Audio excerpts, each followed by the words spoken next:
Digital Hammurabi is a website, YouTube channel, and podcast dedicated to bringing the history and culture of Mesopotamia to a non-specialist audience. If you've ever heard of Gilgamesh or the laws of Hammurabi, then you've heard of Mesopotamia. I'm Megan Lewis, and together with my husband, Assyriologist Dr. Joshua Bowen, I research, write, and produce educational content that focuses on Mesopotamian history, language, and literature.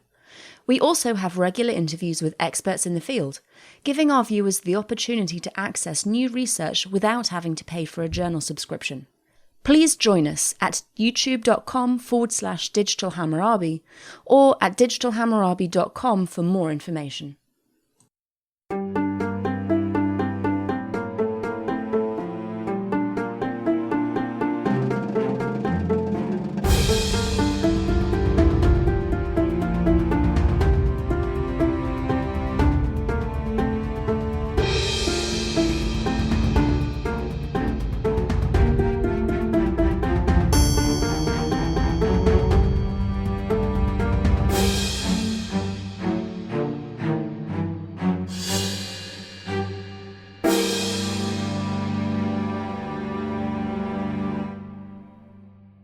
Hello, I'm Ryan Stitt, and welcome back to the History of Ancient Greece. Episode 104, The Democratic Empire Strikes Back. Despite domestic upheaval from 411 to 410 BC, the vigor that the weakened and disorganized democratic Athenian forces at Samos showed in carrying on the war effort against Sparta was remarkable. Of course, their efforts were aided by the timidness and ineptitude of the Spartan navarch, Astyochus, who commanded the Peloponnesian fleet at Miletus. Initially, he had refused to attack the Athenians under the guise that he was waiting for the arrival of the Phoenician fleet, which Tissaphernes had promised would be forthcoming. But as the months dragged on in early 411 BC, and it became clear that Tissaphernes had duped them again, he began to face mounting pressure and complaints from his Syracusan and Peloponnesian soldiers who demanded that they finally fight a decisive naval engagement. And so, in mid-June of 411 BC, eventually acquiesced to his men and ordered all 112 of their ships to put out to sea, while the Milesians marched by land to Mount Mycale, opposite of Samos on the mainland. At this point in early 411 BC, the Athenians had 82 ships stationed at their naval headquarters on Samos, so they currently were at a huge numerical disadvantage. And so, when they had received intelligence that the Peloponnesians were desperate to engage them, and therefore were coming in full force, they had sent for Strombichides in the Hellespont to come down with his 26 ships that he had taken previously from Chios to Abydos. As a result, these were already well on their way when the Peloponnesians arrived at Mycale. Immediately, Astyochus began to make preparations to attack the Athenian fleet. But on the next day, according to Thucydides, just when the Peloponnesians were about to sail against the Athenians and force battle or a landing, Strombichides' fleet managed to arrive. The newly reinforced Athenian fleet of now 108 ships, in turn, sailed out against the 112 of the Peloponnesians. Despite the fact that they were almost even in terms of numbers, Astyochus now declined to engage. So the Athenians sailed back to Samos, and the Peloponnesians went back to Miletus. In spite of their internal difficulties, the Athenians managed to restore the balance of power to what it had been the previous winter. The Athenian fleet, although slightly numerically inferior, once again commanded the sea in the eastern Aegean. Their retreat from Samos made the Peloponnesian soldiers and sailors even more irate now, and so they began to increase the pressure on Astyochus to take action. At the same time, the troops' wages, both that of the common soldiers and the higher-ranking officers, continued to be neglected by Tissaphernes, which threatened the navarch's ability to maintain the fleet. Furthermore, as Astyochus still had not carried out his order from Sparta to send a force under Clearchus to help Pharnabazos in the Hellespont, fortuitously though, an opportunity came knocking on his door that would help him alleviate both of his problems of inactivity and finances. Shortly thereafter, he received an appeal from some Byzantine envoys who came to seek Peloponnesian help if they were to revolt from Athens, as well as a Persian ambassador with an offer from Pharnabazos to pay for some ships if he brought them to the Hellespont. He was hoping that he could replace Tissaphernes as the main Persian supporter of Sparta. Realizing that his policy to stay in Ionia and trying to work with Tissaphernes was going nowhere, Astyochus decided to take both the Byzantines and Pharnabazos up on their offers. And so, in late July, he finally dispatched Clearchus to the Hellespont with a force of 40 ships. But as they sailed away from the coast, westwards to the open sea, in order to avoid the Athenians at Samos, a sudden Aegean storm, which was not uncommon in the summer, prevented most of the ships from reaching the Hellespont. And so, a majority put in a Delos for safety. And after the sea calmed down, they sailed back to Miletus. 10 ships, though, under a bolder, or perhaps luckier, Megarian general named Helixus, did not stop at Delos, but instead pushed forward through the storm and somehow managed to make it safely. Afterwards, they continued on to the Hellespont. Instead of trying to chance a second naval attempt, though, Clearchus this time chose to lead his land forces northward from Miletus. Once at the Hellespont, at some unspecified location, he linked up with the 10 ships of Helixus, and together they proceeded to bring about the revolt of Byzantium. Very quickly, the nearby cities of Chalcedon, Cyzicus, and Selembria all joined in on the uprising. Afterwards, when the Athenian commanders at Samos were informed of the happenings, they immediately dispatched a small squadron up to the Hellespont, and a minor naval encounter took place in front of Byzantium with 8 vessels on both sides. The results were inconclusive, but overall, these events in the summer of 411 BC radically changed the strategic situation. While the Athenians were in turmoil at home, revolts and a Peloponnesian fleet in the Straits now threatened their grain supply and consequently their ability to stay in the war. Similarly, when those at Miletus heard of Alcibiades' recall by the Athenians at Samos, as we discussed last episode, many began to believe that Tissaphernes was now collaborating with the Athenians, and this, combined with their dissatisfaction over his lack of payment, provoked great anger among the Peloponnesians and especially their Syracusan allies.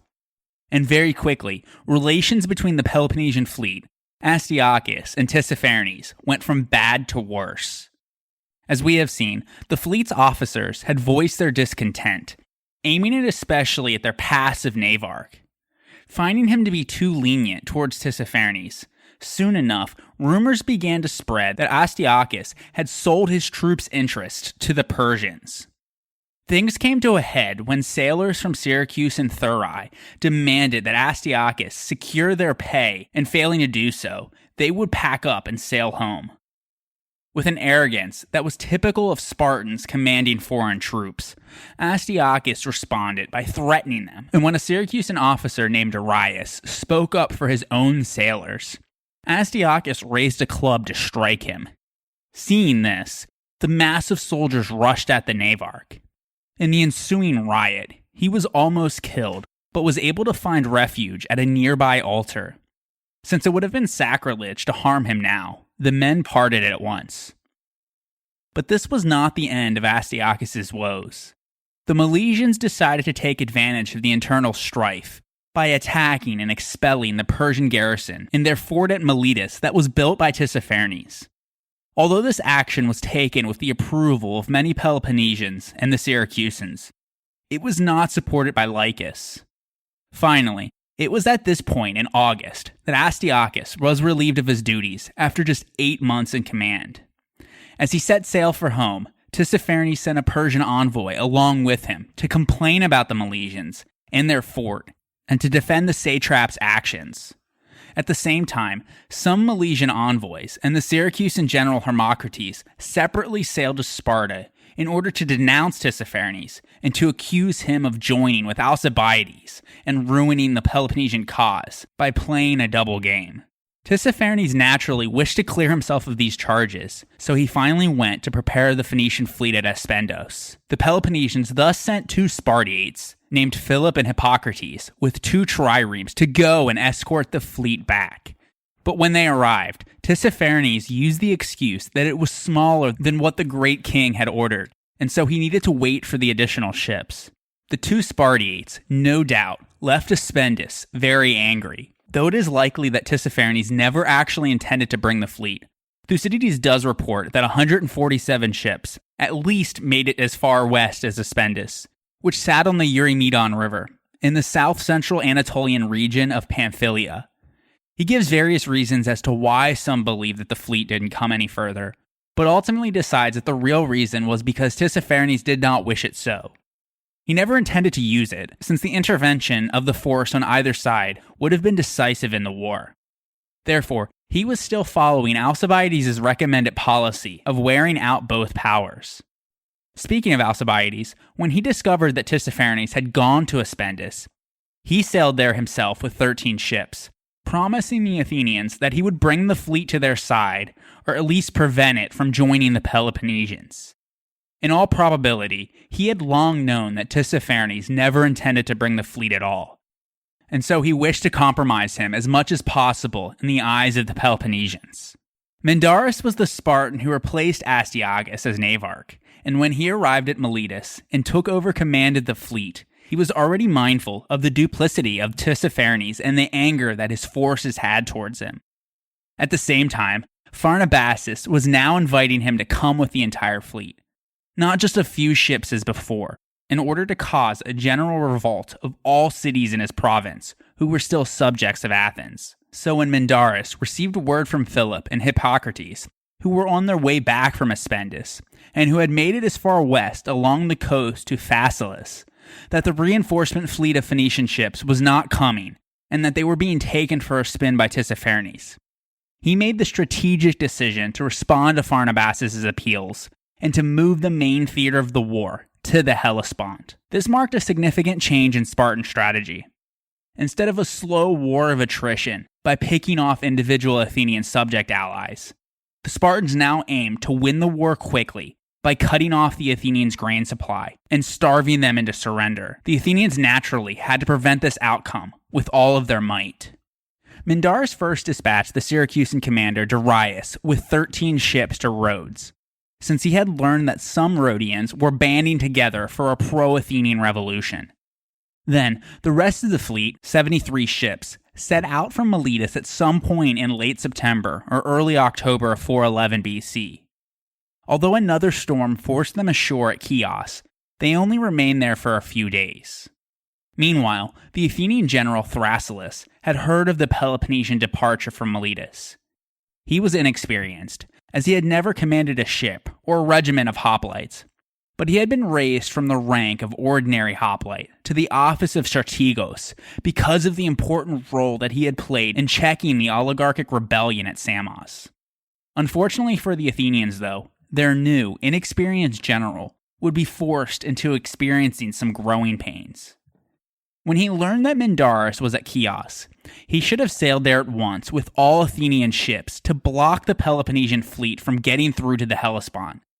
But instead, he set sail with 55 ships to Lesbos, while the rest stayed behind to guard Samos. When he arrived at Lesbos, he ordered preparations to be made for a long stay, intending to use the island as a base for attacking the Peloponnesian fleet at Chios. Therefore, he posted scouts along the coast and on the opposite mainland in order to prevent the enemy from moving without his knowledge, while he himself sailed along the coast to Methymna and gave orders for them to prepare provisions as well. Previously, some Methymnian exiles had fled across the mountain to Erissos in order to gather reinforcements.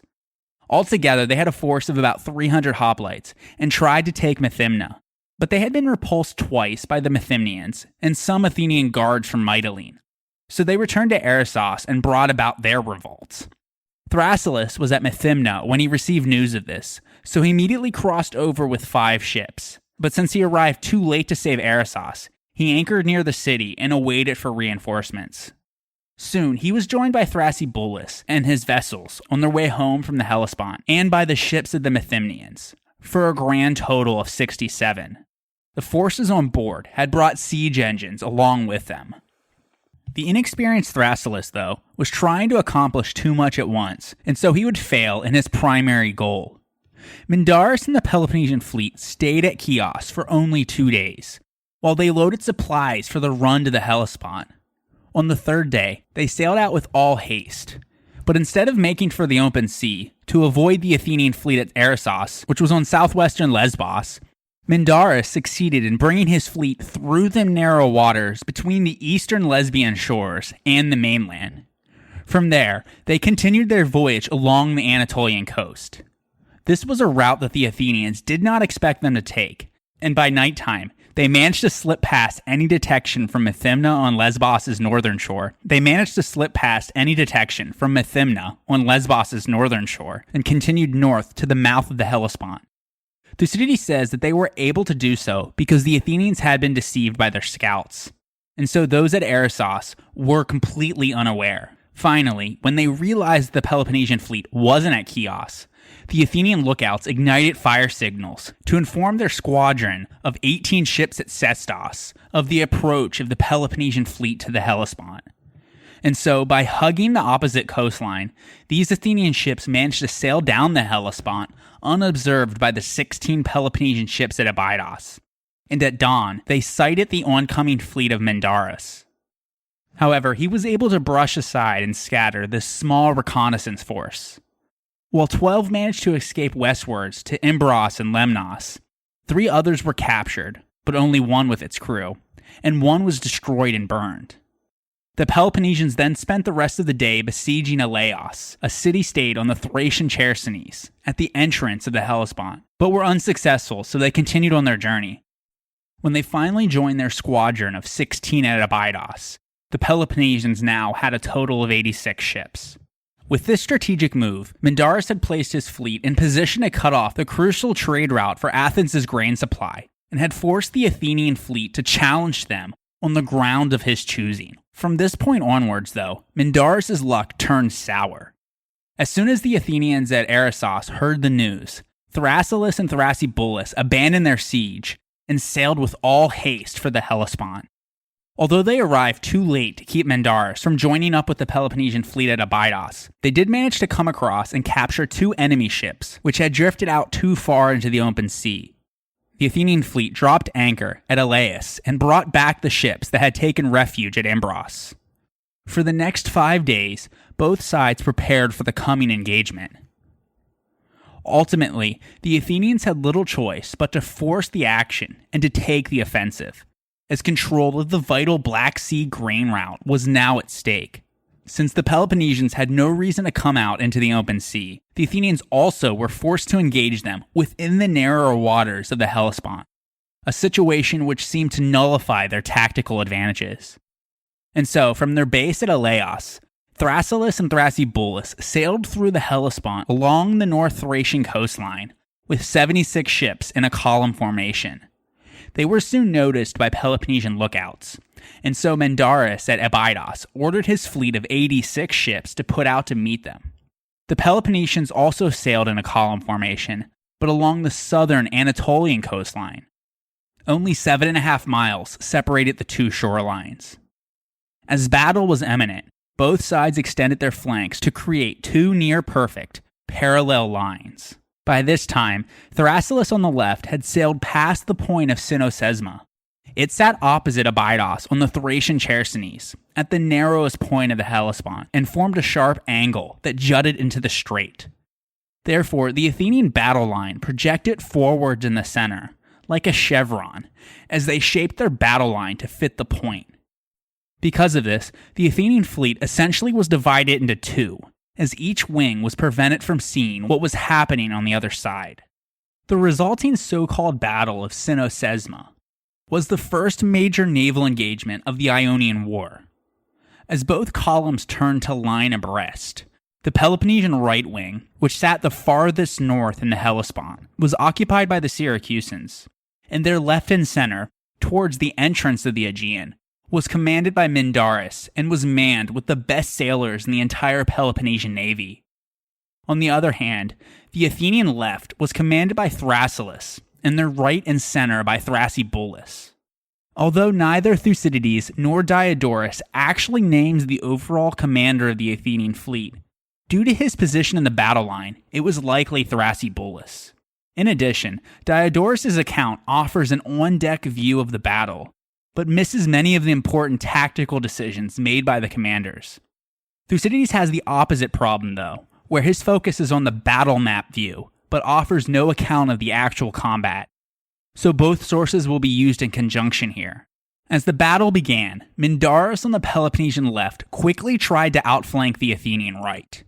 He was eager to force the Athenians to respond to him, and thus to fight entirely on his terms. His intent with this specific action was to cut off any Athenian escape route into the Aegean, and to force them to fight in the narrow waters of the channel. Thrasybulus countered him, though, by extending his own right wing and outsailing the enemy. But this countermeasure thinned and weakened the Athenian center, especially as they already had fewer total ships than the Peloponnesians. In addition, the point of Cynossema was at the narrowest part of the strait, where the tide was diminished and the ships were unaffected by any strong currents. This all meant that the advantages that Athenian helmsmen had on the flanks, by exploiting their superior tactics, could not be used in the center. According to Diodorus, the Peloponnesian center began by swiftly sailing forward as a compact group. They tried to press their numerical advantage by ramming the Athenian center head-on. As a result, the ships in the weakened Athenian center quickly were driven ashore onto the promontory of Cynossema. No immediate help could be given to them, though, by either Athenian general, because Thrasybulus on the right, even though he could see what was happening, was on the verge of being attacked by Mindarus' ships in front of him, and Thrasyllus on the left was cut off and was ignorant of the situation, thanks to the point. Furthermore, he had to contend with the Syracusans, whose numbers were about equal, and neither force could gain any meaningful tactical advantage. Although a victory appeared within the Peloponnesians' grasp in the early going, their naval inexperience and lack of discipline, combined with the superior seamanship of the Athenian captains and sailors, turned the tide of the battle. That's because, in their confidence, at this critical juncture, the Peloponnesian line began to fall into disarray, as their ships in the center broke rank and pursued individual Athenian ships that had been pushed ashore.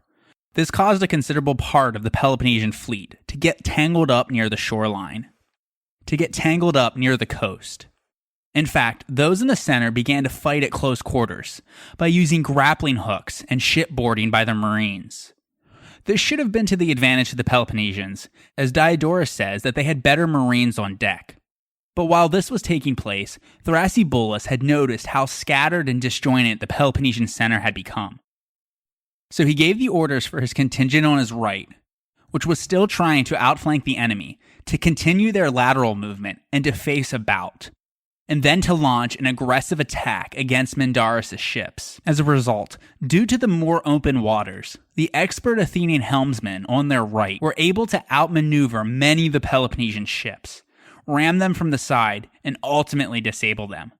When Mindarus saw that his initial tactics were no longer working, he called an audible and ordered his ships to arrange themselves in small groups, or even to engage in individual attacks. But this made matters even worse. The Peloponnesian left wing could not hold out for long and eventually turned to flee. This allowed Thrasybulus and the Athenian right to turn their ships and to sail against the disorganized vessels of the Peloponnesian center, most of which quickly fled also without much resistance. When the Syracusans caught sight of their fleeing allies, they quickly disengaged from Thrasyllus' ships and turned in flight as well. With the rout now complete, the remnants of the Peloponnesian fleet raced for shelter to Abydos. Due to the close proximity of the Spartan base, the faster Athenians were only able to catch up to and capture 21 of the Peloponnesian and Syracusan ships before the rest made it back safely to Abydos. However, in the fighting, the Athenians did lose 15 of their own, mostly in the center. As the battle came to its conclusion, the tally now stood at 82 ships controlled by the Athenians, and 80 for the Peloponnesians. The scattered forces of the Athenians then came back together at Cynossema, where they erected a victory trophy. Afterwards, they secured their wrecks and allowed Mindarus to collect his dead under truce. Then, the Athenians sailed to Sestos and began to refit their ships. While there, they sent off a trireme to Athens with the news of their victory. Although it wasn't tactically significant, in that the military situation did not change much, The Athenian victory at Cynossema had a much larger impact. As we discussed last episode, it came at a time when the Athenian democracy had been replaced by an oligarchy, when the vital island of Euboea was in revolt, and when Athens severely lacked the financial resources to rebuild another fleet. Furthermore, the Athenians here had been forced to fight on terms chosen by their enemies, and in all likelihood, a heavy defeat and the destruction of their fleet would have ended the war on that day, as it likely would have caused a wave of new defections in the empire, and the Athenians, in that scenario, wouldn't have had a fleet or the money to build one to put the revolts down. Instead, they won a victory that not only allowed them to press on, but one that had a significant impact on their confidence and morale. Even more encouraging was the soon thereafter withdrawal of the 50 Peloponnesian ships from Euboea, as Mindarus had sent a Spartiate named Epicles to bring them to Abydos in order to reinforce his battered forces in the Hellespont. However, these 50 ships were struck by a great storm as they passed the headland of Mount Athos on the right finger of the Chalkidiki. Diodorus records that only 12 of the 50 survived and managed to make it to reinforce Mindarus' fleet at Abydos. With the addition of these ships, though, the Peloponnesians once again had the numerical advantage at 92 to 82. The Athenian victory at Cynossema also sprung their newly confident fleet into further action in the Hellespont. In the immediate aftermath of the battle, each side not only tried to increase the size of their fleet in preparation for the next significant clash, but they also carried out raids against the other, whenever any opportunities arose. In particular, the Peloponnesian fleet once again raided the city-state of Elaeos on the Thracian Chersonese.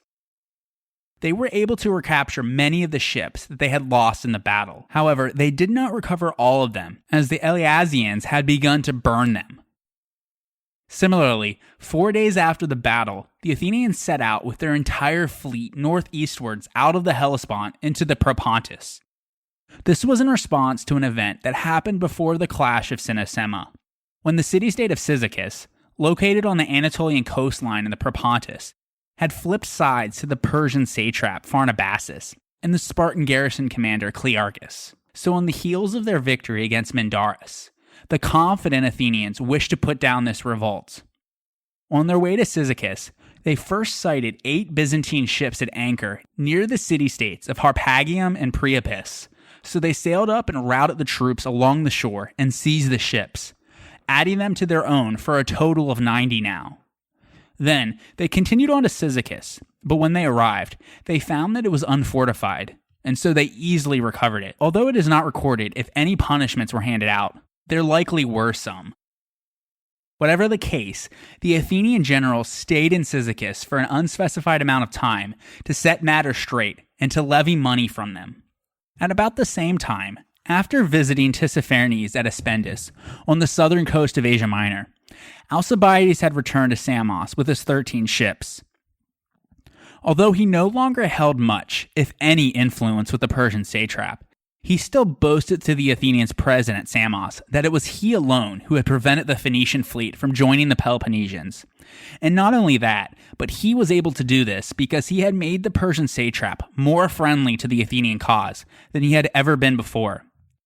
Alcibiades then manned 9 more ships for a total of 22 and sailed southwards to levy large sums of money from the city-state of Halicarnassus. Afterwards, in late September, he sacked the island of Kos, installed an Athenian governor, and sailed back to Samos, where he won even more favor with the troops by sharing the money that he had just collected. He then stayed at Samos in order to keep watch on the movements of the Syracusan commander Darius, who had just finished putting down the rebellion at Rhodes and returned to Miletus. However, in the aftermath of the Battle of Cynossema, Mindarus also had ordered Darius to bring his squadron of 13 ships north to Abydos. In doing so, he somehow managed to slip past the Athenians' notice at Samos.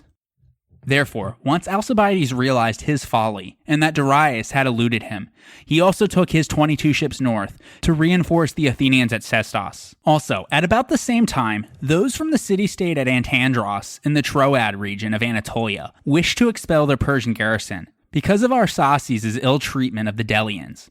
Arsaces was a lieutenant of Tissaphernes, and he had invited the chief men of the Delians to undertake military service for him. The Delians, if you recall from episode 98, had settled nearby at Adramyttium after the Athenians purified Delos and drove them out of their homeland.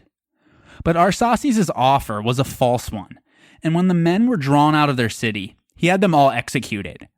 The Spartans by this point had grown sour towards Tissaphernes, as we have seen, so it was likely after the Battle of Cynossema that they agreed to help the Antandrians rid themselves of Tissaphernes' men.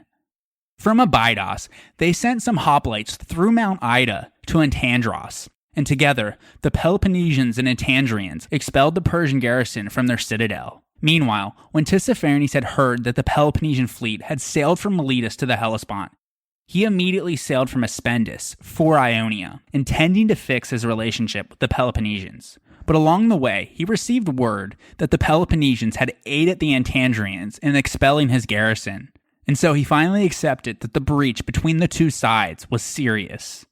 Fearing further injury in his own territory, and in order to formally make his complaints against them and to defend himself as best as he could, he quickly sailed for the Hellespont. Along the way, he stopped at Ephesus and offered sacrifice to the Ephesian Artemis. It was at this point in the narrative, in the autumn of 411 BC, that Thucydides' account breaks off, some 6.5 years before the war would conclude. Therefore, all that we have from him must have been all that he ever made available to the public before he passed away. Because as we discussed in episode 88, he likely wrote his histories, or at least made significant revisions to it, after the war was over. Since ancient historians took his work as authoritative for the period of the war that he wrote about, a number of 4th century BC historians, including Critippus and Xenophon of Athens and Theopompus of Chios, felt no need to replicate it, and so they started their works right where his ends. In fact, Critippus is alleged to have been the editor of Thucydides' text. Unfortunately, the works of both Critippus and Theopompus did not survive, except for a few fragments of them from quotations in later sources. On the other hand, Xenophon's entire account still exists. He was a member of Socrates' inner circle and was a younger contemporary of Thucydides. He spent much of his life after the war, either as a mercenary soldier in the Persian Empire or in exile as a dependent of the Spartans. His histories, called the Hellenica, or the Greeks, covers the years 411 to 362 BC. Scholars have often considered him to be a second-rate historian. Although there have been modern attempts to elevate his reputation, he generally is still criticized for his omissions and his biases, as well as his inability to understand the larger meaning of the very events that he describes. Instead, he seems to have viewed his histories as not much more than one personal memoir. He also isn't as rigorous in his collection of sources. We will talk more about these criticisms and the life of Xenophon in a future episode. Still, he is a deeply valuable source, since his Hellenica is the only surviving contemporary account that provides a continuous narrative for the last 7 years of the war and its aftermath in the 4th century BC. Two very much later writers, Diodorus Siculus and Plutarch, also provide additional information, with varying degrees of reliability and value. Diodorus Siculus, or Diodorus of Sicily, wrote a monumental work called the Bibliotheca Historica, or the Library of History, which in 40 books covers the ancient Mediterranean from its mythic past down to about 60 BC. Books 12 to 15 in particular cover the late 5th and early 4th centuries BC. Within these books, about half of the narrative concerns his native Sicily, while the rest are about Greece, and to some extent Persia. Scholars generally also consider him to be a second-rate historian, as he created his narrative largely, if not exclusively, by paraphrasing chunks of his predecessor's work. But he didn't really synthesize, though, which is what this podcast does. Instead, Diodorus generally only followed one source for a long period of time before switching over to another, and at times he often botched even this process by getting details wrong as told by his source. Therefore, with all of this in mind, and since his work was written in the 1st century BC, some 4 centuries after the events in question, he must always be used with great caution, and the trustworthiness of his work depends on the much older sources that he used. Still, if one is able to filter out Diodorus' occasional blunder, his history can be extremely important in reconstructing events and in evaluating the work of other historians. It seems that Diodorus' most relied upon source was Ephorus of Kyme, According to Polybius, Ephorus was the first historian to author a universal history, and his, simply named Historiae, was composed of 29 books. Scholars believe that Diodorus was largely responsible for preserving this work for posterity by copying large parts of his writings.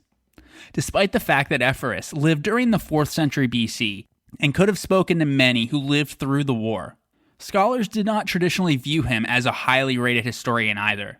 That's because he did not write analytically, by dealing with each year in turn, but instead pursued different subjects thematically beyond their strict chronological place. Ancient sources such as Strabo mention this about him, and this is one of the pieces of evidence that scholars cite to argue that Diodorus copied and preserved much of his work, as a way to explain his difficulty in lining things up chronologically. However, scholarly opinion would change on Ephorus, and by extension Diodorus, after the discovery of papyri fragments of a work also called Hellenica. It had been lost in late antiquity, and scholars had no knowledge that it even existed until 1906, when an extensive papyri fragment was found in the preserved rubbish heap of the ancient Egyptian town of Oxyrhynchus. It does not name its author, and although some have speculated that it is the work of Cratippus, this is not universally agreed upon, and so the author is conveniently dubbed the Oxyrhynchus historian. The fragment found in 1906 is known as the London Fragment, because it is now kept in London.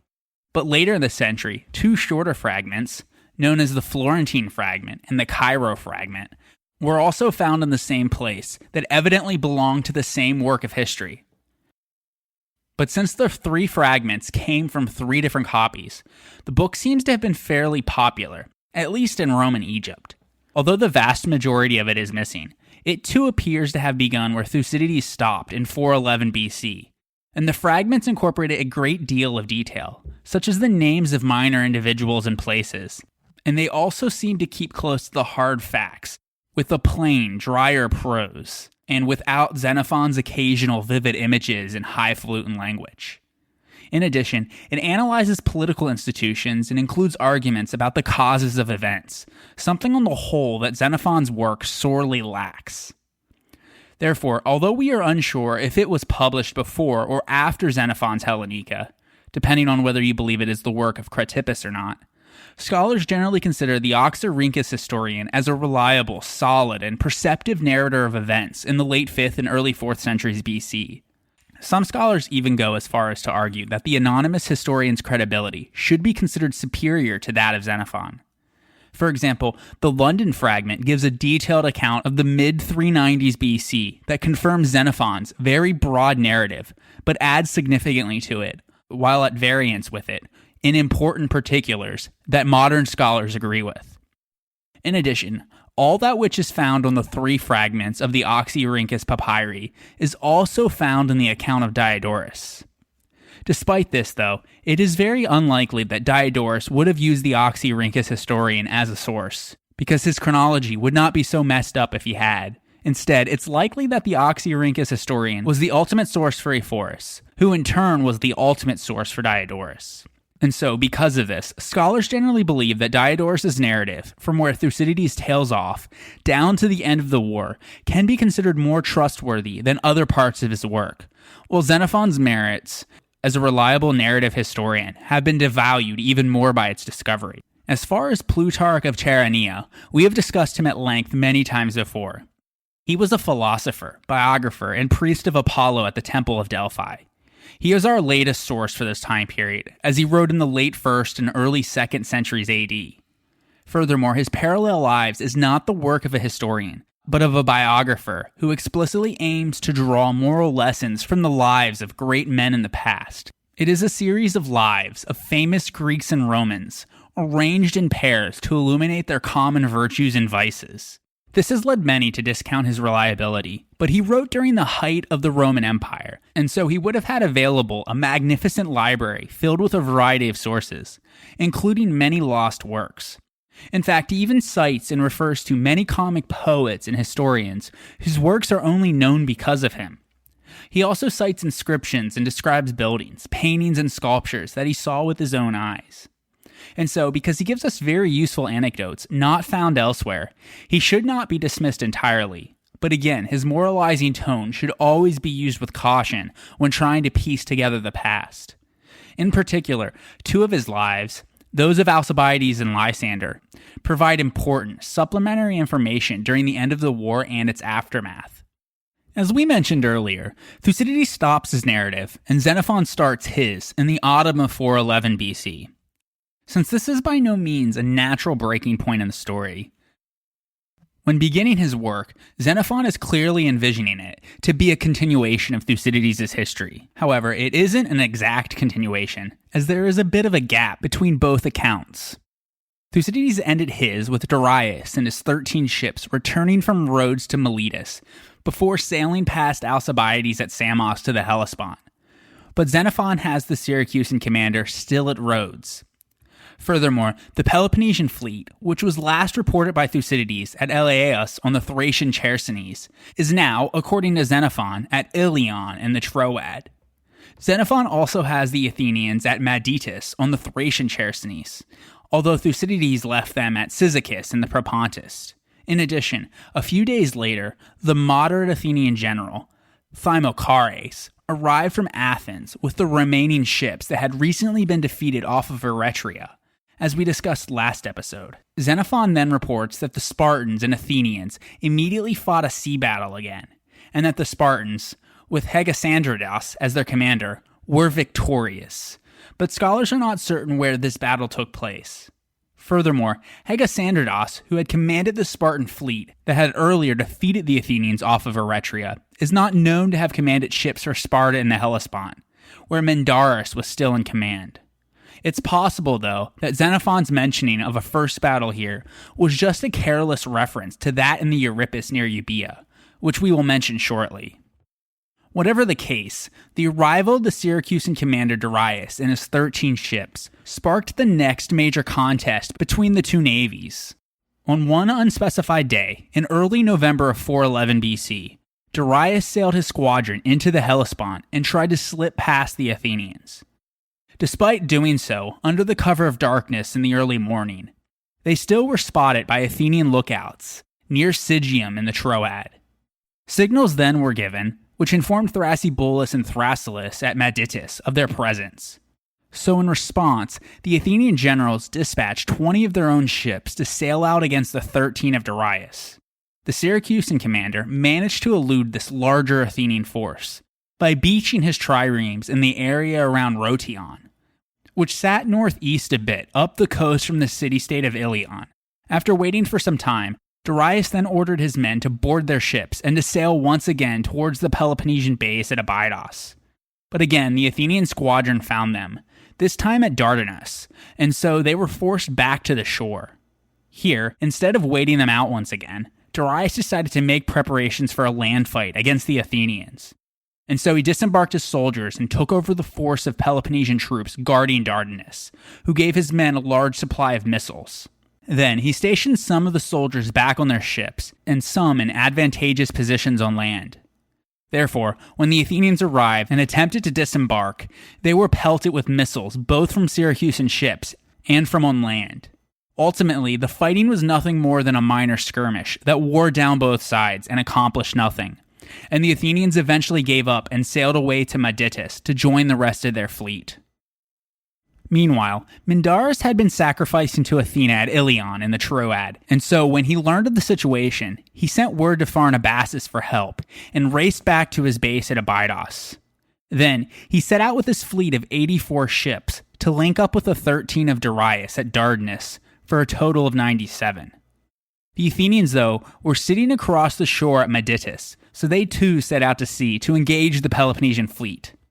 In the so-called Battle of Abydos, Mindarus led his right wing, positioned near Abydos, while Darius and the Syracusans were on the left, near Dardanus. Thrasyllus commanded the Athenian left, opposite of Mindarus, while Thrasybulus was in charge on the right, facing off against Darius. The battle began when the commanders on each side raised a visible signal, at the sight of which trumpeters sounded the attack. The fighting was fierce and evenly contested for a long time, but Alcibiades' arrival towards the evening with 18 Athenian reinforcement ships from Samos was the decisive factor. At first, both sides were elated in hopes that the approaching ships had come for them. But when they got close enough, and it could be seen that Alcibiades had raised the Athenian flag from his own ship, some of the Peloponnesian ships in dismay turned in flight. Alcibiades' arrival not only tipped the balance in favor of the Athenians, but turned the battle into a rout. Ultimately, Mindarus' fleet was forced to flee back to their base at Abydos, and they suffered heavy losses along the way. That's because their forces were extended over a long distance in the Hellespont, and so many were forced to beach their ships along the shore and to defend themselves on land against the pursuing Athenians.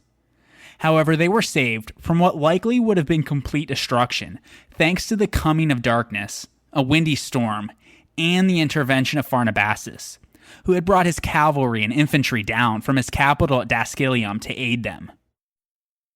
As a result, the Peloponnesians and Syracusans were able to drive the Athenians back into the sea, but not before they managed to capture 30 Peloponnesian and Syracusan ships without their crews, and to recover their 15 that they previously had lost at Cynossema. Finally, the Athenian fleet retired back to their headquarters at Sestos. The next morning, they returned at leisure to collect their wreckage and to set up another victory trophy, not far from the first one at Cynossema. Once again, the Athenians commanded the waters of the Hellespont. Thrasyllus immediately sailed to Athens in order to announce their most recent victory, and to request that the Athenians quickly send an army and more ships. He and the other Athenian generals wanted to force another battle before the winter in order to annihilate what was left of the Peloponnesian and Syracusan fleet at Abydos. If Mindarus refused their offer of battle, they could then set up a blockade in order to prevent naval reinforcements, while the Athenians recovered all of the other cities that had rebelled from their empire the previous 2 years. But by this point, the Athenian treasury had been almost exhausted, and so Thrasyllus was neither sent out that winter nor in the spring with reinforcements for the upcoming campaign season. Not only that, but they did not even have enough money to sustain the fleet in the Hellespont for that winter, and naval support, more urgently, was needed closer to home, because Euboea was still in rebellion. Therefore, instead of dealing with the Peloponnesian and Syracusan fleet at Abydos, the Athenians prioritized the collection of tribute from their subject allies and the suppression of rebellions. So over the winter of 411-410 BC, while Alcibiades and a fleet of 40 ships were left behind to guard Sestos, the rest of the Athenian generals, one by one, dispersed from the fleet, each tasked with a separate mission.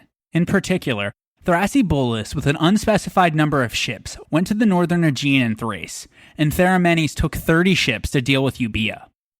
As we discussed last episode, the Euboean rebels were being aided by the Boeotians, and together they wished to connect the island of Euboea to the mainland, presumably because it would make their joint defense easier. Therefore, they began to build a causeway with high towers and a wooden bridge across the Euripus Strait, the body of water that sat between Halkis on Euboea and Aulis in Boeotia. According to Diodorus, when Theramenes arrived, his force of 30 ships proved to be too small to defeat the troops defending the workers on the causeway, and so instead they raided the territory along both the Euboean and Boeotian coasts. After collecting considerable booty, since nothing more on Euboea could be done at that time, Theramenes then proceeded to sail his fleet around the Cyclades in order to put down oligarchies that had been established by the 400, to gather more badly needed cash, and to win prestige for the new regime of the 5000. After he accomplished the best that he could in the southern Aegean, he sailed to Macedonia to help its king, Archelaus, who recently had laid siege to the city of Pydna for disobeying one of his orders. It's not specified what that order was, though. Since Macedonia was still the major source of timber for shipbuilding in Greece, it was imperative for the Athenians to maintain good relations with their king, especially at a time when they were in such dire financial straits. Therefore, with Theramenes' help, Archelaus pressed the siege of Pydna more vigorously. Finally, after he successfully captured the city, as punishment, he razed it to the ground and transferred its population further inland, about 2 miles from the sea. Afterwards, Theramenes then linked up with Thrasybulus, who had been collecting funds by plundering oligarchically controlled Thasus and other places in Thrace. The combined fleets then established their winter quarters at Thasos, or some location on the Thracian coastline, from which they could quickly reach the Hellespont in case of emergency. At some point a little later that winter, Tissaphernes finally arrived in the Hellespont. As we mentioned, he had feared that his rival Pharnabazos would gain glory and favor with Darius by defeating the Athenians, a task at which he had failed miserably. Previously, Cnidus and Miletus had launched successful rebellions against him, and Antandros, with Spartan help, now had done the same, and so the Spartans not only were no longer dependent upon him, but were actively fighting against him. To make matters worse, they were sending complaints about him back to Darius. According to Plutarch, Tissaphernes had every reason to be afraid that he would be blamed by the king for this situation. So he came to the Hellespont to see how he could make amends with the Spartans and basically save his skin. When Alcibiades got wind of this, he hoped to take advantage of Athens' recent victories, and since he believed that he and Tissaphernes were still on good terms, in a single trireme he sailed to see him with tokens of friendship and gifts. But he had misjudged the situation badly, and his reception was not what he had expected, as Tissaphernes no longer wished to have any relationship with Alcibiades, or the Athenians for that matter. He made this very clear when he had Alcibiades arrested and sent him off to be imprisoned in Sardis, so that he could no longer harm the Spartan cause. Tissaphernes tried to justify this action by saying that Darius had ordered him to make war on the Athenians. It's more likely, though, would cease any further Spartan slander against him of being pro-Athenian and working in cahoots with Alcibiades. However, 30 days later, a clever Athenian rogue managed to procure a horse and escape by night from Sardis to Clazomenae on the Ionian coast.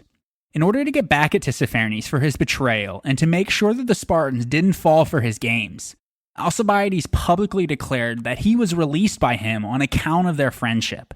Despite what Alcibiades may have proclaimed, though, made it explicitly clear to the Athenians that he no longer held any influence with Tissaphernes, or the Persians for that matter. And so, from then onwards, Alcibiades' authority with the Athenians would be dependent upon what he actually accomplished for them, and not on what he would promise to achieve through his Persian connections. Also in the winter of 411-410 BC, Diodorus records how a new civil war broke out on Corcyra. If you remember from episode 95, about 15 years earlier, the Corcyraeans engaged in a first civil war that came to a bloody conclusion when the Democrats brutally executed all of the oligarchs. As a result, Corcyra would remain solidly democratic for the next decade and a half. Somehow, though, and it's not mentioned how by Diodorus, an oligarchic faction either gained control of the government again, or was threatening to do so. In any case, in response, some democratic Corcyraeans sent envoys to the Athenians to request for their assistance. So the Athenians dispatched Conon with an unspecified number of ships to give them aid. Along the way, he collected 600 additional men from the Messenians at Naupactus, which he intended to install as a garrison once matters were settled. When he arrived at Corcyra, Conon cast anchor off of the sacred precinct of Hera, and in the mid-morning, he led his men together with the democratic Corcyraeans in an attack against the oligarchs. They arrested some, slew others, and drove more than 1,000 from the island to the opposite mainland. The Democrats then set free all of the slaves on Corcyra and gave citizenship to any foreigner who was living among them, as a precautionary measure in case the exiles tried to return. The Democrats were not able to fully eradicate all of their opponents in the city, though, and a few days later, some of those who still favored the oligarchic cause seized the agora, called back the exiles, and the civil war resumed. By nightfall, around 1,500 had been slain, and both sides had been exhausted. And so they came to an agreement to stop fighting each other, to stop their quarreling, and to live together as one people. They also agreed to take themselves out of the war to ensure that this would not happen again. As a result, this will be the last time that we hear of Corcyra and the Peloponnesian War, and their loss was a huge blow to the Athenians' war effort. Returning back to the Hellespont, Mindarus had spent the winter repairing his vessels, sending requests for reinforcements, and making plans with Pharnabazos to sail northeastwards and attack Athenian-controlled cities on the Bosporus the following campaign season. By the spring of 410 BC, he had amassed a total of 80 triremes, with additions coming from the Peloponnese and from their other allied cities. And so, with preparations having been made, at the beginning of the sailing season, sometime in the month of May, the Peloponnesian fleet set sail from Abydos. Unfortunately for the Athenians, though, their generals had not yet returned from collecting money and putting down rebellions. So the lower-ranking officers left in charge at Sestos were deeply concerned that Mindarus was intending to exploit this and to sail against them. With only 40 ships of their own against his 80, they weren't willing to engage such a numerically superior force, with the likely result that most of their fleet would either be captured or destroyed. Therefore, that night, they made the decision to tactically withdraw all of their ships from Sestos and sail to Cardia on the northern shores of the Thracian Chersonese. At the same time, they sent their fastest triremes to Thrasybulus and Theramenes to urge them to come with their combined fleets as soon as possible. They also sent for Alcibiades, who at that point was off for some reason on Lesbos, to come with whatever ships that he had in his possession. When Alcibiades finally returned shortly thereafter with his 6 triremes, he learned that the Peloponnesians had not attacked Sestos, but continued to Cyzicus, so he sent orders for the entire Athenian fleet to rendezvous back at their naval headquarters. In short order, the 40 ships returned from Cardia. Theramenes sailed in with his 20 from Macedon, and Thrasybulus with 20 others from Thasus. Including the 6 of Alcibiades, the Athenian fleet now numbered 86 ships, and as they were no longer at a numerical disadvantage, their generals prepared for another battle. Alcibiades ordered all of their ships to have their sails and any other superfluous weighty items removed, as was customary for triremes before battle to increase their speed and maneuverability, and then to follow him. According to Diodorus, the Athenian generals were eager for a decisive victory. The ensuing Battle of Cyzicus is described by 3 sources. Diodorus has the longest and is far more detailed than Xenophon, whose account is short and contradictory, whereas Plutarch's description in his Life of Alcibiades is not only short, but also focused on Alcibiades alone. The Athenians knew Cyzicus well, as it was a prosperous city on the northeastern Anatolian coastline. It laid on a narrow isthmus, which projected far out into the Propontis, the modern-day Sea of Marmara. In fact, as we mentioned earlier, the previous year the Athenians sailed up to Cyzicus to put down a rebellion. This operation, though, required much more secrecy and surprise, so they needed to sail only under the cover of darkness. On the first night, the fleet set out from Sestos, turned left, and rowed up the Hellespont, unseen by the Peloponnesian watchmen on the walls of Abydos. Along the way, they seized all small trading boats and kept them under guard temporarily so that the enemy might not get warning of their approach. They eventually stopped at Parium, near the northern end of the Hellespont. There, they received news that Mindarus had already made it to Cyzicus, had besieged the city with the assistance of Pharnabazos' army, and had taken it by storm. So they immediately set out to recover it. Moving by night once again to avoid detection, the next morning they left the Hellespont behind them and crossed the open sea of the Propontis to the island of Proconnesus, or modern-day Marmara. It sat just northwest of the peninsula on which Cyzicus was located. They remained there for the rest of the day and began to make preparations to move again that evening. Once again, all local shipping was impounded and held in port in order to prevent the word of their approach from reaching Mindarus. Alcibiades even had the herald proclaim that the death penalty would be administered to anyone who tried to cross over to the mainland. As the third night drew on, Alcibiades assembled his men and fired up their spirits for the task that lied ahead of them, as his troops and rowers would be facing a difficult challenge. Sleepless hours of ceaseless rowing, followed by an attack on an enemy that had enjoyed a full night's rest. So he exhorted his men, reminding them that it was necessary for the Athenians to take back Cyzicus if they wanted to win this war. Quote, "For the enemy has plenty from the king, but the Athenians would have none unless they won a total victory." End quote. Therefore, if they wanted to remedy that situation, they must be prepared to tackle every kind of obstacle. Quote, "You must be ready to face fighting at sea, fighting on land, fighting on the walls." End quote. A different general might have appealed to patriotic or noble causes to get them ready to fight. But Alcibiades somehow hit the right note with a speech that could have been made by a pirate chief. Afterwards, as the heavy rain began to fall, in the darkness, the Athenians boarded their ships and set out for Cyzicus. Risking the dangers of stormy seas in return for its concealment, both of their approach and the actual size of their force. That's because the rain and mist would wrap the fleet in a cloak of invisibility and would drive watchers on the coast to take shelter indoors, while the noise of the rain on the sea would help drown out the sound of their oars rowing along the water. If you remember from last episode, Chaereas was the Athenian trierarch who escaped imprisonment by the 400 and reported to the fleet at Samos what had happened back in the city. Well, it was the same Chaereas in the Perilous who led the way as the Athenian fleet sailed down the western side of the peninsula, between the mainland and the small island of Hellenica. But as they approached, the rain stopped and the sun came out. As a result, they were able to see clearly that 80 Peloponnesian and Syracusan ships were practicing their maneuvers far from Cyzicus' harbor. Therefore, the Athenians feared that the enemy would be able to catch sight of their approach and the full extent of their fleet, so they split their forces at the Artaki promontory. Chaereas and his hoplites on the Perilos were to land and march over the hills to the northern side of Cyzicus. At the same time, Theramenes and Thrasybulus were to lead their 46 ships into the little harbor to the north of the Artaki promontory and wait out of sight, while Alcibiades and the remaining 40 were to sail directly against the main harbor of Cyzicus, with hopes of enticing Mindarus into a fatal trap.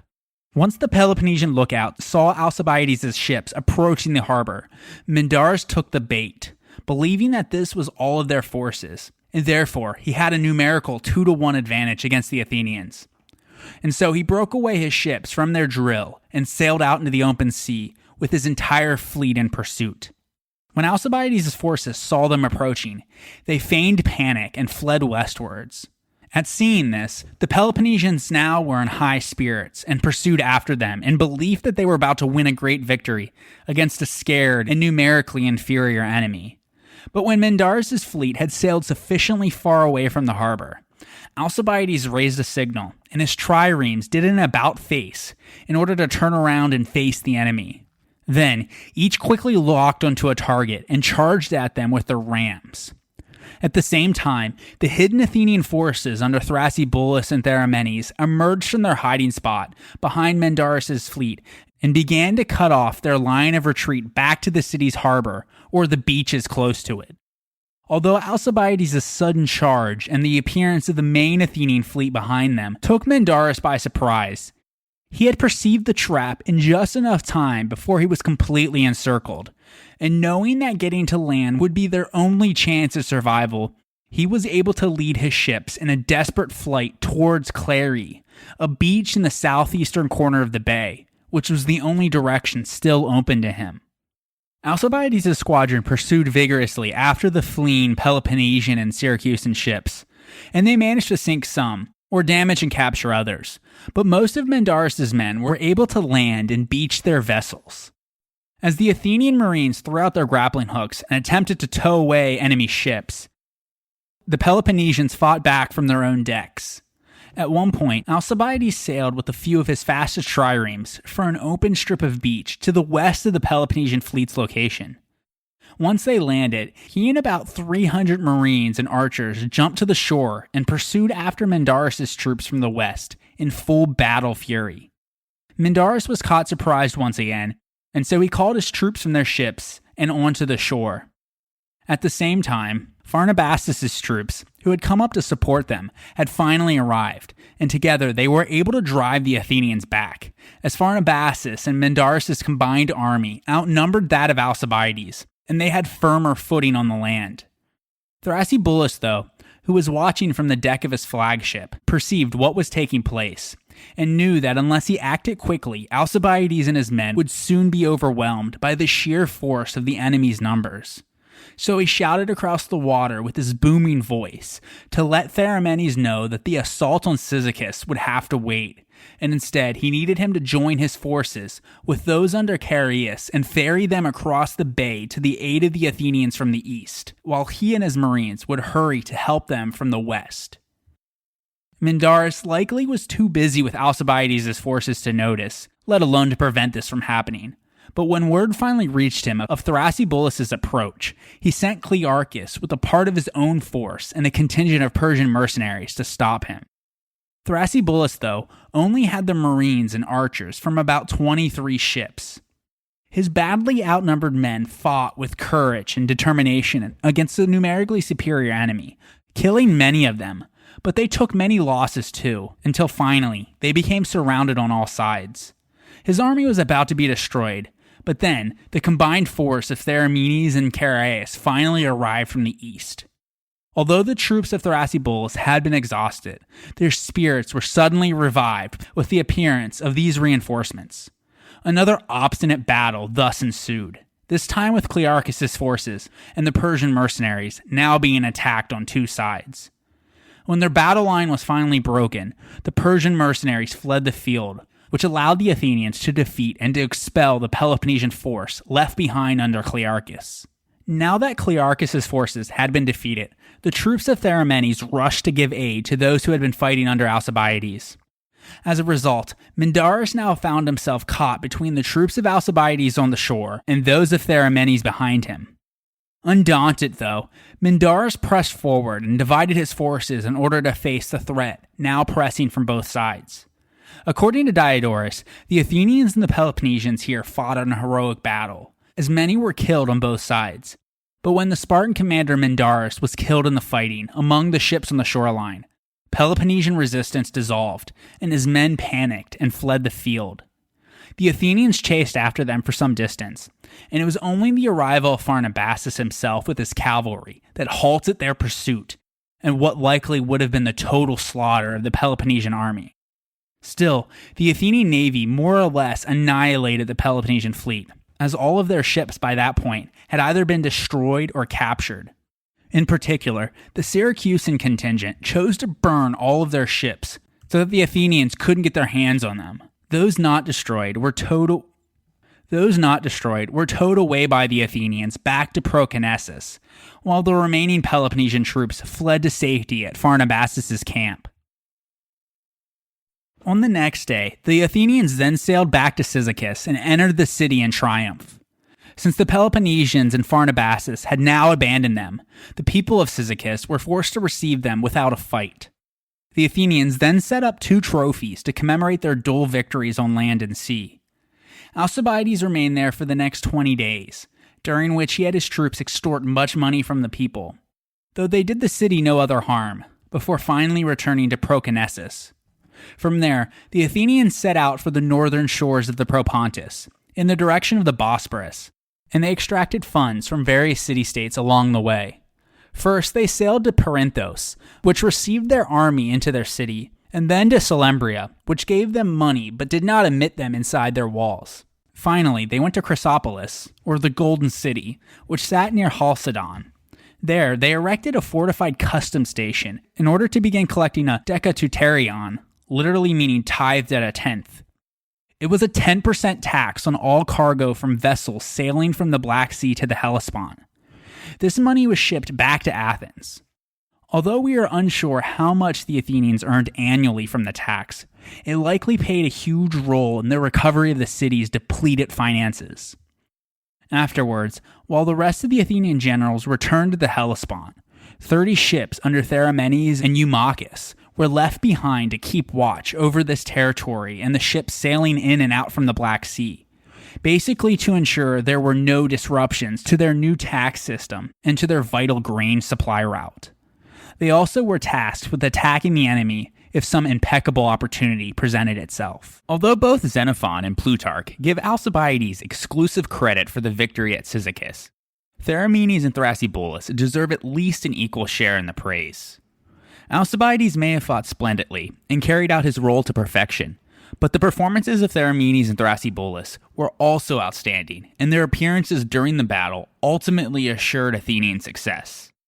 If Alcibiades had been left to his own devices, He surely would have been driven off by the combined army of Mindarus and Pharnabazos, and the Athenians would have suffered a humiliating defeat. Furthermore, Diodorus tells us that Thrasybulus was the leader of the entire fleet, so it's probable that it was him, not Alcibiades, who had devised the excellent strategy that had worked so well at Cyzicus. At the crucial moment, it was he who landed with a small force that diverted part of the enemy's army and saved Alcibiades.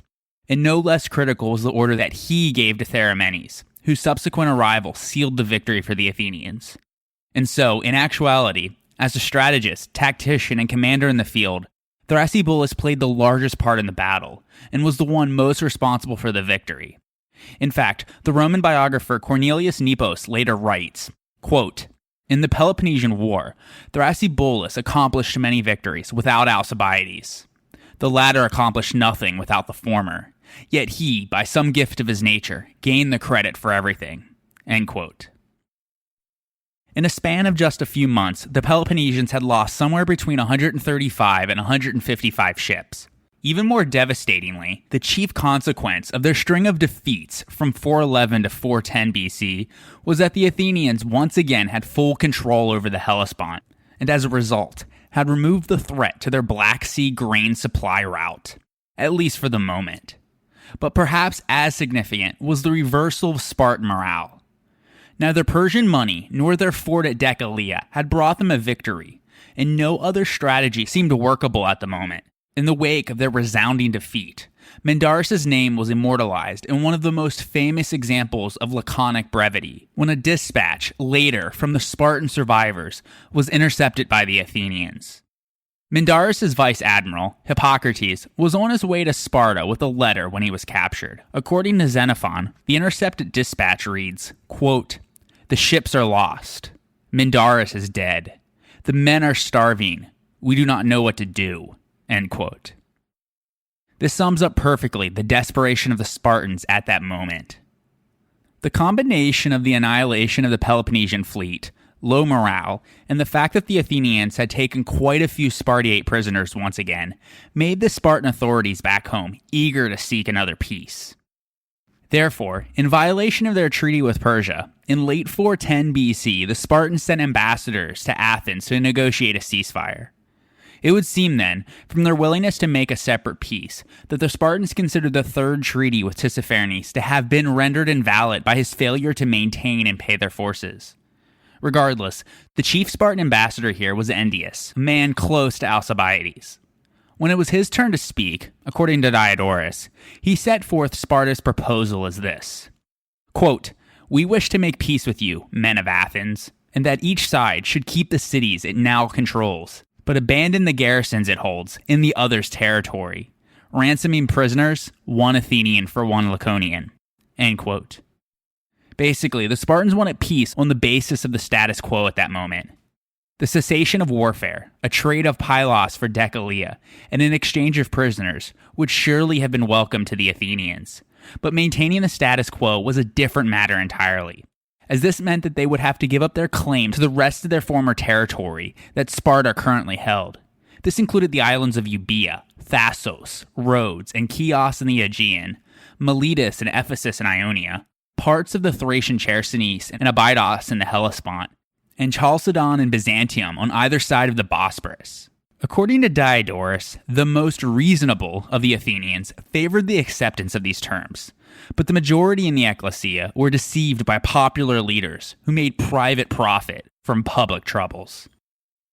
Chief among them was Xenophon, who Diodorus calls the greatest demagogue at that time. Like Cleon and Hyperbolus before him, he was a favored butt of satirical attacks by comic poets like Aristophanes, and an object of contempt and loathing by more serious writers, like the orator Lysias and the philosophers Plato and Aristotle. These men, all of whom came from the upper classes, dismissed Xenophon as a lyre-maker, a lowly craftsman with no background. He is described as a foreigner, a drunkard, a cutthroat, and a raving wild man in his public behavior. Although his style may have been vehement and forceful, this portrait no doubt is biased and inaccurate. Xenophon was an Athenian, not a foreigner, and his father served as a general under Pericles. He himself also may have been a general, as well as a member of the board of financial officials, called the Poristei. He likely did not make lyres personally, though, but owned a workshop that produced them, which made him a man of means, as his father must have been, in order to get this reputation. And since the peace proposal was introduced during the Constitution of the 5000, he must have been a man of at least hoplite status, though probably higher, in order to have taken part in the debate. Although there is no evidence to support the claim that he acted from motives of personal profit, he did argue against Sparta's peace offer, and for fighting on until Athens had won a total victory.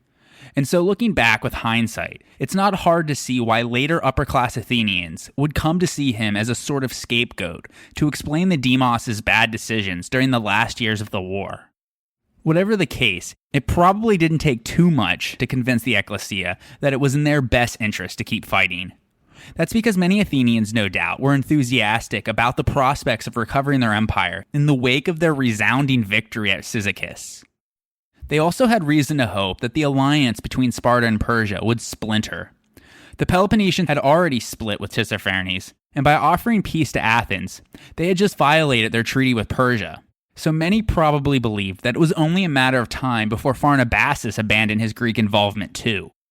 Therefore, the people ultimately voted to refuse Spartan peace terms. The fact that they did so goes to illustrate that the Athenians had regained their confidence in a victory in just 3 years following the Sicilian disaster. And in light of the circumstances, it's entirely understandable why they felt that way. In fact, the next few years brought about increasing success for the Athenians in the Ionian War, especially in the Hellespontine region, as the Peloponnesians were in no fit state to engage them again at sea. In fact, by the end of 410 BC, one could argue that the Athenians held a position as advantageous as they had at any point in the war. If this was their estimation, the Athenians would be wrong about one thing at least. The Persians would not abandon the Spartans, and following Cyzicus, Pharnabazos set about to encourage the whole Peloponnesian army and their allies not to lose heart. He gave each man a cloak and money for 2 months' rations, and he armed the survivors and established them as guardians over his own territory on the coast. Then he called together their trierarchs and generals. He wanted them to know that there was more than enough timber in the woods around Mount Ida to rebuild their fleet. So he sent them to Antandros with enough money to refit their fleet with as many triremes that each of them had lost. While they were doing that, the Syracusans helped the Antandrians complete part of their defensive walls. After these matters had been arranged, Pharnabazos then set about to bring help to Chalcedon. During this time, while the Syracusans were at Antandros, there came an announcement from Syracuse that there had been a democratic revolution in their city. And since the Syracusan generals in the Peloponnesian fleet were not connected with the popular faction now in charge back at Syracuse, a sentence of exile had been passed against them by the people. When the generals heard this news, they gathered their men together, and their leader Hippocrates relayed their misfortune to them. He said that even though that they had been exiled unjustly, the men should continue to show themselves to be brave and to listen to all of the orders given to them by their new commanders, whenever they shall arrive. In the meantime, temporary commanders were to be chosen from the next level of officers. But the people shouted that they wanted their current generals to stay in command, offering to serve as renegades under the banished generals instead. Hermocrates refused them, though, saying that he would not allow them to disobey the state and thus engage in civil war against their own city. He then had the men swear oaths that they will honor their new commanders, whomever they shall be. The Syracusans begrudgingly swore these oaths, but the majority of the trierarchs went on to make a pact that whenever they returned home to Syracuse, they would bring about the return of their generals from exile.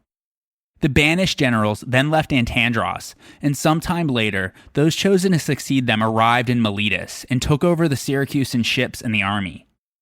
Fear not, though, some of the banished Syracusan generals will still have a role to play in the coming episodes. In particular, since Hermocrates was a charismatic speaker and military general, his ambition would make him a dangerous exile for those back at Syracuse. However, he didn't want to lead his own men in civil war against their fellow citizens.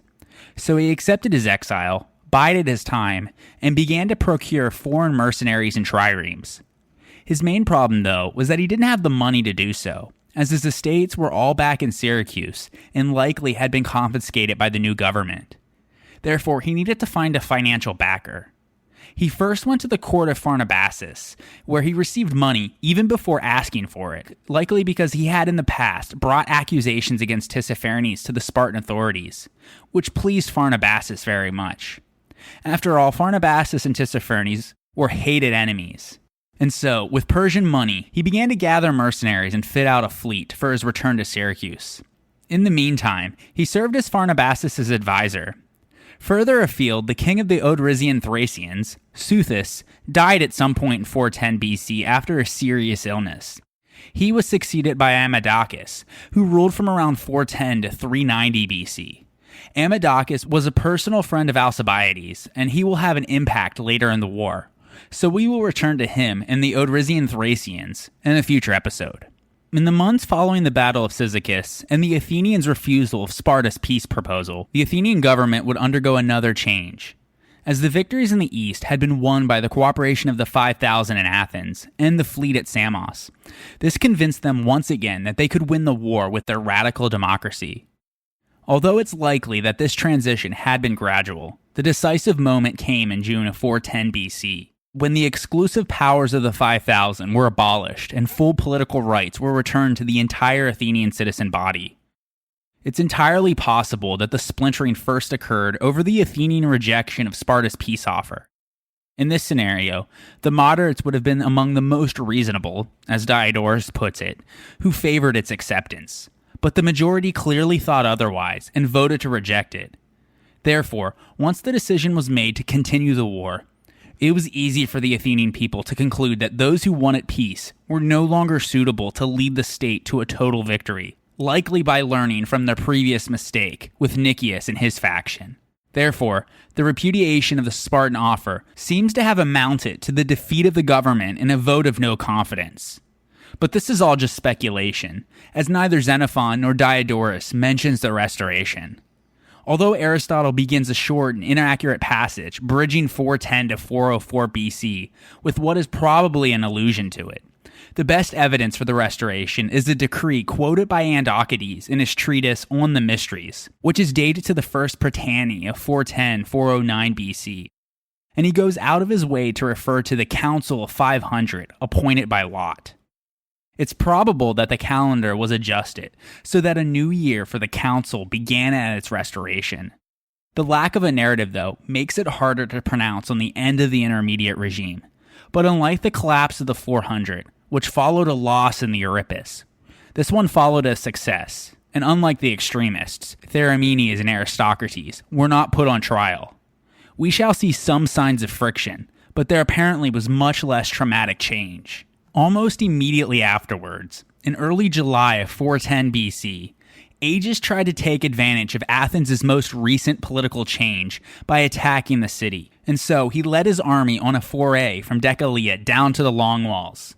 But under the leadership of Thrasyllus, who had come back to the city looking for reinforcements the previous winter, and had not been sent out again, as we mentioned, the newly united Athenians prepared a valiant defense of their city.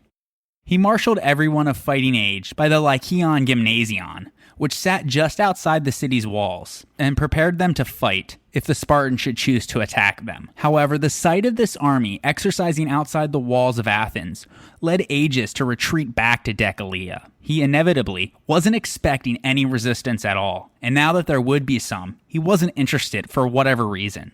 Before the Spartans could escape, though, the Athenian lightly armed troops were able to pick off some of them in the rear, and their success in this minor skirmish only bolstered the new regime's confidence and elation over their recent victories.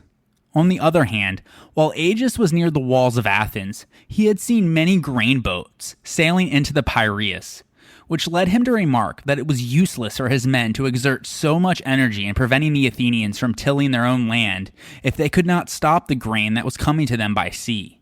He now fully realized that in order to win, they needed to cut off Athens' access to grain from the Black Sea region through the Hellespont. Agis was no dummy though, so he likely already knew this strategic necessity, but seeing this realization in person probably had much more impact, or perhaps this is just a made-up anecdote to explain what happened next. Whatever the case, Agis then sent Clearchus to Byzantium with 15 troop transports, manned by the Megarians and the rest of the allies. Byzantium was a colony of Sparta's ally Megara, and Clearchus was the Spartan proxenos there. Clearchus, as we mentioned, had taken part in the Battle of Cyzicus. It's not stated how he ended up at Decelea or for what purpose, but on his way back to Byzantium, 3 of his 15 troop transports were destroyed in the lower Hellespont by 9 Athenian ships that were keeping watch over the grain route. The other 12 managed to escape to Abydos, though, and from there they got to Byzantium safely. But because of their victory at their walls, and because Agis now was making an attempt on shutting down their grain supply route, the Athenians finally voted to give Thrasyllus the reinforcements for which he had come back to Athens the year before. Unfortunately, though, these would not be ready for almost another year. The deployment that eventually left the following summer would include 50 triremes, with 11,000 men in all, including 5,000 rowers who were also equipped to serve as peltasts, 1,000 hoplites, and 100 cavalry. At the low pay rate of 3 obols a day, which was the payment in effect after Sicily, the cost of this expedition would be almost 30 talents a month, and the fleet would have had to set sail with several months' salary in hand. Troop and horse carriers for the hoplites and cavalry would be an additional expense, and the state would have to provide the lightly armed troops with weapons. Taking all of this into consideration, it is likely that the Athenians were so slow to respond, largely because of financial limitations, as their treasury, while it was beginning to replenish, was still not able to fund any large-scale offensive operations. At the same time, many of their former sources for imperial tribute were now in Spartan hands, and Pharnabazos had given the Spartans more money after the battle to finance construction of another fleet as large as the one that had just been destroyed. And with Persian support, they could outbid them for the services of experienced rowers. As a result, the Athenians never truly pressed the advantage that Cyzicus had given them. If they had, they might have been able to deliver a death punch right then and there, but their financial handcuffs meant that the Athenians quickly lost their overwhelming supremacy in the Hellespont and would once again have to fight in order to regain it. While the Athenians were coming up with the necessary money for a large-scale expedition, things were humming along on the domestic front. By July of 410 BC, the old democracy was firmly in place and passing fierce laws to defend itself against its enemies. The policies of the newly restored democracy form a consistent, coherent, and comprehensive program for waging war under a thoroughly democratic and effective regime. The legislation introduced from 410 to 409 BC covered constitutional, legal, financial, social, and spiritual matters, and religious matters, and helped guide a city only recently recovered from defeat and despair to remarkable efforts and astonishing success.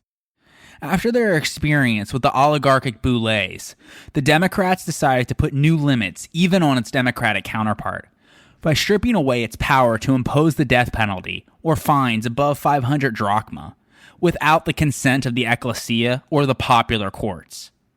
Another new law required members of the boule to take seats assigned to them by lot, which was an effort to reduce the influence of factions sitting together.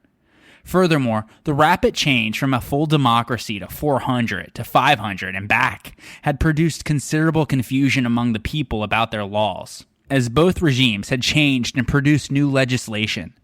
So the Democrats now appointed a board of registrars, called the Anagraphes, to publish an authoritative version of the city's legal code. We learn from a speech of Lysias, titled Against Nicomachus, who was one of the commissioners appointed for this purpose, that what was envisioned as a short and simple task, to write up the laws of Solon, would take 10 years to complete, due to further political upheaval. More on that in the future. But what we have surviving from the first phase of the commissioner's work are inscriptions in the Agora dating to 409 BC, in which Draco's law on homicide was republished, and various laws about the boule of 500 were erected in the royal stoa. In addition, since the old rules had failed to protect the democracy from subversion, the Athenians, on a decree passed by a man named Demophontus, enacted legislation to prevent any future attempt to overthrow their present constitution or for holding office under a non-democratic regime. Any citizen could bring this charge against such men, and if found guilty, they were to be declared an enemy of the people, killed with impunity, and their possessions were to become public property. Each citizen was required to swear an oath to uphold this law, and it was inscribed on the entrance to the council chamber and remained there well into the 4th century BC, so that Andocides, in his speech titled On the Mysteries, could record it. Quote, "I will do my best to kill by word and by deed, by my vote and by my hand, anyone who overthrows the Athenian democracy, holds office under an undemocratic regime, or seeks to establish a tyranny, either for himself or for someone else. If anyone else kills such a person, I will consider him clean in the eyes of gods and spirits." End quote. However, no retroactive decrees were passed. Still, in the years that followed, there was a rash of politically motivated accusations aimed at former members of the 400. Although having held membership in the 400 itself was not considered a crime, trumped-up charges on other matters were levied against them. These men were put on trial, and many were banished, fined, or lost their citizenship rights. This aroused bitter criticism of the Democrats by some in the upper classes, as this amounted to essentially a political witch hunt. Still, the Athenian democracy behaved with relative restraint when compared to contemporary victors in civil wars in other city-states, who often put to death all members of the losing faction or exiled them in great numbers, as we have seen. Instead, the radical Athenian Democrats did not enact any general executions or exiles, but were selective in who they punished and for what reason, as actions were directed against particular individuals and for specific offenses. In addition, a number of the leaders of the 400 remained powerful under the radical democracy, and even were elected to the highest offices. Among these was Theramenes, who seemed to find a place for himself in any government. The Athenians also passed a decree that honored the Argive assassins of the oligarch Phrynichus by giving them Athenian citizenship. With the restoration of their democracy, the Athenians also reintroduced payment for public service and jurors, which had been cancelled by the 400. In addition, since the war had inflicted great suffering on the poor and brought poverty to many who had previously not been needy, the demagogue Xenophon introduced the Diobelii, so named because it was a 2 obol, or a third of a drachma, daily handout to the poor that was partly financed by temple treasuries. In later years, it would be increased and would come to be denounced by the rich as a form of bribery and corruption. But when it was first introduced, such members were necessary and could not have cost too much. Even so, the Athenians continued to need a great deal of money to carry on the war, and while the state treasury was almost empty, they believed that the revival of their power and prestige after Cyzicus would begin to generate income again. Although subject states had already been defaulting on their payments, the Athenians, with their newfound confidence, chose to restore the old tribute system in place of the 5% duty tax on trade. The restored democracy also imposed another direct war tax, or eisphora, on its wealthier citizens, which they no doubt fought back against, but were outvoted. The Athenians only resorted to this in desperate times, because direct taxes of any kind were objectionable to the Greeks. And well, these were very desperate financial times. Despite their financial burdens, though, work was restarted on the Acropolis's building program, which had been postponed following the disaster of the Sicilian expedition. The new program, though, was actually very small in comparison to the great works undertaken by Pericles before the war, as it consisted of only a new parapet for the Temple of Athena Nike and the completion of the Erechtheion. Detailed inscriptions of the accounts for the money paid to the craftsmen and laborers have been found and show that not many workers were even needed, and their term of service was brief. While they were paid the standard rates, only 20 of the 71 total workers were citizens, and the rest were slaves and medics. So while the continuation of this construction program may have been portrayed as a form of aid to the needy, it's likely that it had a broader purpose, as an effort to revive their spirits that the sight of grand new buildings on the Acropolis would bring confidence, hope, and courage to those who had suffered terrible misfortunes. While the parapet may have been a monument to the great victory at Cyzicus, completion of the Erechtheion seems to have been an act of civic piety, because the precinct contained the most ancient Athenian shrines, as we discussed in episode 65. Therefore, its completion was traditional in its aims, and was undertaken to win the favor of the gods, and to lend self-assurance and courage to the Athenian people as they faced the difficult tasks that laid ahead of them. In addition, in the Agora, a new Bouleuterion was built to the west of the old one. The older Bouleuterion, though, remained standing and came to be used as a repository for records, and would henceforth be known as the Matroon, or Sanctuary of the Mother of the Gods. In the realm of theater, with the restoration of the democracy, the elder Sophocles no longer was needed as one of the pro-bouloi, and we see him return to the stage in style. Sophocles made his first contribution to the new genre of dramatic romance with his play Philoctetes, which took first prize at the city Dionysia in the spring of 409 BC. We discussed the play in more detail in episode 51, but it featured the rescue of the stranded hero Philoctetes from the island of Lemnos, and a happy ending as he rejoined his old companions, who were the ones who exiled and stranded him, to help them win the Trojan War. Reflections of a particular context are always hard to find in Sophocles' plays, but some scholars have interpreted this particular play's Timaean message of reintegrating Philoctetes into society as an allegory for Athens' problem of what to do about Alcibiades. Perhaps Philoctetes then was meant to symbolize Alcibiades, and that Sophocles was lending his support for his return. Of course, this is just speculation. It would still be another 2 years before Alcibiades stepped foot again in Athens, but it's likely that following the Battle of Cyzicus, in which he played a prominent role, there were some, perhaps many in the city, who wished for his return. In addition, following the Battle of Cyzicus and the restoration of the Athenian democracy, from 410 to 409 BC, Xenophon and Diodorus record a hodgepodge of maneuverings that achieved gains and losses on both sides. According to Xenophon, in the winter of 410-409 BC, the Spartan colony at Heraclea and Trachis was defeated by its neighbors, the Oetians, in the course of which some 700 colonists and the Spartan governor, Labates, were killed. On the other hand, according to Diodorus, that same winter, Sparta undertook a successful campaign against Pylos, which was being held by a Messenian garrison. While they attacked it by land with their army, they sailed against it with 11 ships, 6 Laconian and 5 Syracusan. As soon as the Athenians learned of this, they sent a staunchly democratic general named Antius at the head of 30 ships to bring aid to their allies. But he was turned back by a dangerous thunderstorm when rounding the Peloponnese at Cape Malea, an occurrence that was not uncommon in the winter.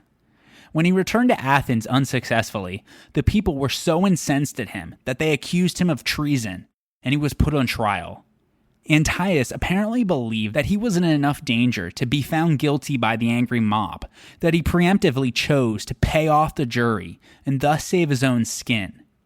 His acquittal became notorious as the first recorded instance of bribery on the Athenian record. Meanwhile, the Messenians and Pylos managed to hold out against the Spartans' successive assaults for quite some time, while awaiting for the Athenian aid that would not arrive. Finally, when they ran out of food, they abandoned the fort under a truce. The Spartan recapture of Pylos, which the Athenians had held for 15 years, was even more serious of a loss than that of Corcyra the previous year, as it removed a great annoyance to Sparta and deprived Athens of a very valuable bargaining chip. Furthermore, in the summer of 409 BC, the Megarians seized control of their port of Nisaea, which had been in the hands of Athens. In response, the Athenians dispatched 1,000 infantry and 400 cavalry under Leotraphides and Timarchus. The entire Megarian army, plus some Syracusan and Spartan troops, went out to meet them and drew into battle formation near the hills called Ta Kerata, or the Horns. These were the hills opposite the island of Salamis, on the border between Athens and Megara. This incident is only reported by Diodorus and the Oxyrhynchus historian. Despite being greatly outnumbered, the Athenians fought brilliantly and put the enemy to flight, after killing many Megarians and 20 Spartans. Afterwards, they ravished the land, gave back their dead under truce, and set up a victory trophy. Still, the Athenians were not able to recover Nisaea, another huge blow, so they returned home. When the Athenians had learned what just happened, they had mixed feelings. They were angry with the generals for acting so rashly in terrible circumstances, but they were happy that they won, as it was their first victory on land against Spartan forces since Pylos and Sphacteria. Not to be outdone, the Spartans suffered reverses of their own in the late summer of 409 BC, when a civil strife broke out on the island of Thasos, which saw the expulsion of the oligarchs who supported Sparta, as well as the Spartan garrison and their commander, Eteonicus. Xenophon reports that this revolt was plotted by a Spartiate named Pasiphaedos, together with Tissaphernes, and because of it, he was consequently exiled from Sparta. Some scholars, because of the mentioning of the involvement of Tissaphernes, believe that there was likely a mistake in the transmittance of the text over time, and that Thasos likely should have said Iassos, a small town in southwestern Asia Minor, about 20 miles north of Halicarnassus. That's because Iassos, not Thasos, was in Tissaphernes' territory. Regardless, it was also during this time that the city of Neapolis on the Thracian coast, which was the most important of Thasos' colonies, was attacked by the Thasians and some Peloponnesian forces who had been expelled from Thasos. Those from Neapolis, though, remained loyal to Athens, didn't turn their city over to the Thasians and Peloponnesians, and fended off the assault. Our information on this account comes from an Athenian decree which showed their gratitude towards Neapolis. So it seems likely that in 409 BC, there were anti-Spartan uprisings on both Thasos and Iassos, and either there was a genuine mistake by Xenophon or an editorial mistake by later manuscript copiers. Whatever the case, in addition in 409 BC, Xenophon records that pro-Athenian Chians were able to gain control of Chios and expel the pro-Spartan citizens, at least for the time being. Still, in total, the Athenians had lost more than they had gained in the year following the Battle of Cyzicus. But a more serious problem was their failure to exploit their great victory. Although the Athenians controlled most of the cities in the Hellespont and the Aegean Islands, except for Chios, the territories of Ionia and Caria were still mainly in the hands of the Spartans and Tissaphernes, and it was particularly distressing that the vital Hellespontine cities of Abydos, Byzantium, and Chalcedon were also controlled by Sparta. It would take the Athenians 2 years to do something about it. But before we get there, we need to go out west and follow events that will remove Syracuse as an ally of Sparta in their war effort in the Aegean and Hellespont. So join me next time on the History of Ancient Greece, episode 105, Carthage Enters the War.